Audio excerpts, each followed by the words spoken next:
இந்த பொருளாதார சிஸ்டத்தை பத்தி நம்ம சொல்லியிருந்தோம் ஆல்ரெடி. இந்த உழைப்பை பத்தியும் போட்டிருந்தோம். சரியான உழைப்பிற்கேற்ற ஊதியம் யாருக்கும் போறது இல்ல அப்படிங்கிறத பேசிட்டே வரக்குள்ள நம்ம ஒரு விஷயத்தை இந்த இடத்துல சொல்லியிருந்தோம். என்ன அப்படின்னா, ஒரு மனிதனுக்கு அவனுடைய முழு உழைப்பு பல கோடிக்கணக்கான பொருளாதாரம் போறது முடியாது. இயற்கையின்படி ஒரு மனிதனுக்கு எவ்வளவு முடியுமோ, அவனுடைய உடல் உழைப்புக்கேற்ற ஊதியத்துக்கு எவ்வளவு முடியுமோ அவ்வளவுதான் அவனுக்கு போகும். அது குறிப்பிட்ட ஒரு அளவு இருக்கு. அதை தாண்டி கோடிக்கணக்கில் போயிருச்சு அப்படின்னாலே அங்க ஒரு விஷயம் சுரண்டப்படுது, இன்னொரு மக்கள் பாதிக்கப்பட்டுதான் அவனுக்கு போகுது அப்படிங்கிறது தான் இந்த இடத்துல உண்மை அப்படின்னு நம்ம பேசியிருந்தோம். அது எப்படிங்கிறத ஒரு ஷார்ட்டா அந்த வீடியோல நம்மளுடைய ஆழ்ந்த சிந்தனையின் மூலம் நிச்சயமாக உங்களுக்கு தெரியப்படுத்துறோம்.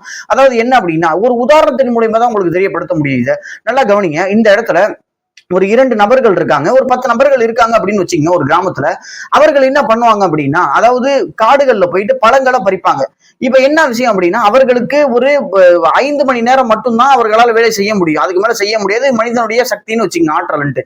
10 நபர்களும் என்ன பண்ணுவாங்க அப்படின்னா, நேரா காடுகளுக்கு போவாங்க. எவ்வளவு பழம் பறிக்க முடியுமோ பறிப்பாங்க. முழு உழைப்பே அதுல அவங்க செலுத்துவாங்க. நிச்சயமா ஒரு 100 பழத்தை அவங்க ஒவ்வொருத்தவங்களும் பறிச்சுட்டு வராங்க அப்படின்னா, இப்ப இந்த இடத்துல நல்லா கவனிக்கணும். இந்த இடத்துல ஒரு மனிதர் எப்படி இதை ஆகுறாரு, இவர் இதை சாப்பிடுவாரு, திருப்பி போவாரு, சாப்பிடுவாரு, திருப்பி போவாரு, டெய்லி இதுதான். இதை தாண்டி அவரால் பண்ண முடியாது. அவருக்கான சக்தி அவ்வளவுதான். அப்ப இதுதான் இயற்கையான ஒரு நியதி.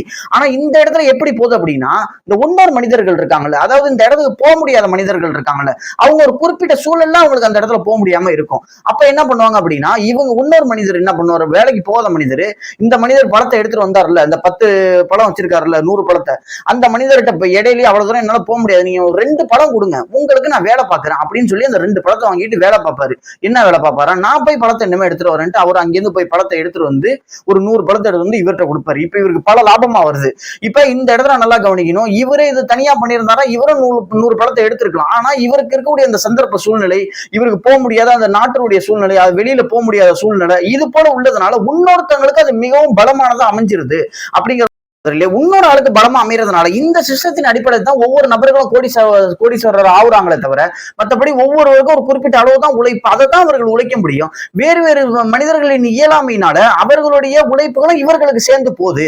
ஆனா இந்த இடத்துல பேர் எப்படி கொடுக்கப்படுது அப்படின்னா, இது பிசினஸ் எத்திக்ஸ், இது தன்னுடைய உழைப்பினால ஒரு பல முயற்சி பண்ணி இந்த விஷயங்களை பண்ணாரு அப்படிங்கிற மாதிரி சொல்லப்படுது. அப்படிங்கிறத அந்த இடத்துல பார்க்க முடியும். இன்னொரு விஷயத்த சில பேர் எடுத்துட்டு வருவாங்க, என்ன அப்படின்னா, அவன் படிச்சு மூளை யூஸ் பண்றானா, அதுக்கு என்ன சொல்லுவீங்கன்ட்டு. அதுதான் நம்ம சொல்றோம். ஒருத்தவங்க உடல் உழைப்பு அவ்வளவு விஷயங்களை பண்ணி ஒரு 100 பழத்தை எடுத்துட்டு வரோம் அப்படிங்கிறப்ப, இன்னொருத்தவன் பல மூளைகளை யூஸ் பண்ணி, உதாரணத்துக்கு கம்ப்யூட்டர் ஃபீல்டு இது போல எக்கச்சக்கமான ஃபீல்டு போகல, அவன் மூளைகளை யூஸ் பண்ணி அதற்கான ஊதியத்தை அடைஞ்சாதான் இவன் உடல் உழைப்புக்கும் இவனுக்கும் ஈக்குவல் ஆயிரும் அந்த இடத்துல.